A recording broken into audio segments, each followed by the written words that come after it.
దాడి జరిగిన దానికి ఈరోజు శిల్పారవి ఈషాక్ భాష మేమందరం వచ్చి హాస్పిటల్లో అవినాథ్ రెడ్డి గారిని పరామర్శించి వాళ్ళ కుటుంబానికి వాళ్ళకు ఒక విధంగా ధైర్యం చెప్పాలనే ఉద్దేశంతోనే ఈరోజు ఇక్కడికి రావడం జరిగింది. కానీ తెలుగుదేశం నాయకులు, తెలుగుదేశం ప్రభుత్వం తెలుసుకోవాల్సింది ఒకటే, ఫ్యాక్షన్ వల్ల ఏమి సాధించలేమన్న విషయం మాత్రం ప్రతి ఒక్క రాజకీయ నాయకుడు, ప్రతి ఒక్క నాయకుడు కూడా తెలుసుకోవాల్సిన అవసరం ఉంది. గ్రామాలు ప్రశాంతంగా ఉంటే అన్నీ ఎటువంటి అభివృద్ధి చేయడానికి కూడా ఎటువంటి ఇబ్బంది ఉండని పరిస్థితి ఉంటుంది. ఈ విధంగా కక్షలు పెంచి ఏదో మన ఊర్లో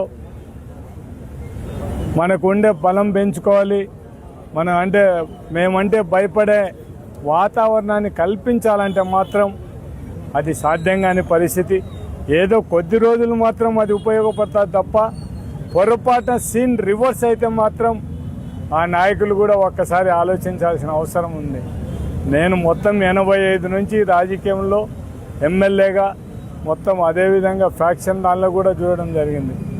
కొన్ని గ్రామాలలో ఫ్యాక్షన్ ప్రోత్సహించిన పరిస్థితులు ఉన్నాయి కూడా మళ్ళీ రివర్స్ అయ్యి వాళ్ళ పరిస్థితి ఏమిటనేది కూడా ఒకసారి చరిత్ర చూసుకుంటే మాత్రం తెలిసే పరిస్థితి ఉంటుంది. కానీ పొరపాటు